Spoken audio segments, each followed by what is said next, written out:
Terima kasih pemirsa, masih di Damai Indonesiaku dan masih disiarkan langsung dari kawasan Lebak Bulus, Jakarta Selatan. Nah pemirsa, masih di segmen tanya jawab, kali ini kami persilakan Ibu Nurwati yang akan mengajukan pertanyaan dan dijawab oleh Kiai Haji Abdul Wahab. Silakan Ibu Nurwati boleh berdiri. Yang mana Ibu Nurwati? Iya, oke, silakan Bu.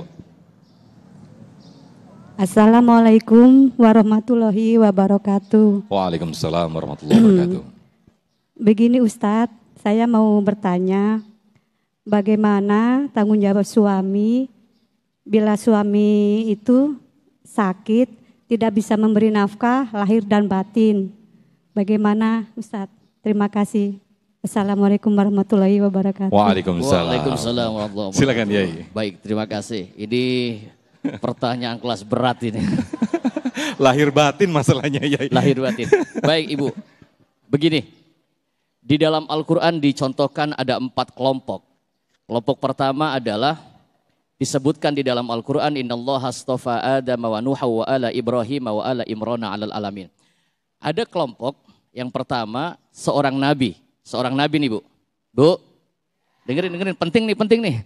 Seorang nabi tapi istrinya justru yang menjadi musuh. Kelompok pertama.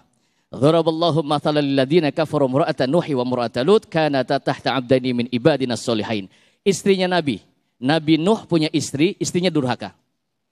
Nabi Lut punya istri, istrinya durhaka. Jadi yang dijadikan contoh di dalam Al-Quran bukan hanya orang biasa. Sekelas Nabi saja istrinya ada yang durhaka. Kelas Nabi. Padahal hidup bareng sama Nabi. Tidur bareng bersama Nabi. Istri Nabi loh jadi musuh. Apalagi istrinya Usman, Ustadz aja loh. Dendam aja sama Ustadz ini. Satu. Yang kedua, ada contoh. Wanitanya solihah. Istrinya baik. Berbakti kepada Allah. Tapi punya suami durjana. Namanya Asia. Punya suami Fir'aun. Fir'aun suaminya. Ada nama Asia di sini ada? Tapi Asia ketika menjadi istri Fir'aun, yang memang Allah punya maksud untuk mempersiapkan, nanti akan dihanyutkan bayi Musa kecil, diambil oleh Asia dan dirawat oleh Asia. Ketika Asia menjadi istri Fir'aun, yang Fir'aun itu tidak pernah memberikan nafkah batin, tidak pernah memberikan nafkah lahir, karena memang Asia dipersiapkan oleh Allah hanya untuk mengambil dan mengasuh bayi Musa. Apakah Allah perintahkan untuk melawan kepada suaminya? Tidak. Lalu ada contoh juga, Nabi Ibrahim alaihissalam yang sukses.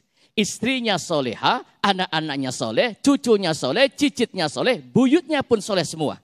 Maka kalau kita, punya suami yang sudah tidak mampu memberikan nafkah lahir dan nafkah batin, maka kewajiban seorang istri, kalau masih jadi suaminya, maka apapun bentuk wujud suaminya, maka ibu tetap harus hormat, patuh, bakti kepada suami kalau pengen jadi ahli surga. Amin. Siap Bu? Nah ini dandan yang cantik boleh nih buat suami nih. Jangan mau tampil doang di TV One cantik. Mau tidur sama suami, depan suami harus lebih cantik. Teplok yang tebel. Anda tua Ustaz, nggak apa-apa tua juga. Teplok kirinya melorot lagi, diangkat lagi. Ini kadang-kadang mau pengajian, mau kondangan cakep-cakep. Cincin dipakai semua sampai jalannya kayak orang cangkrang. Dirubah.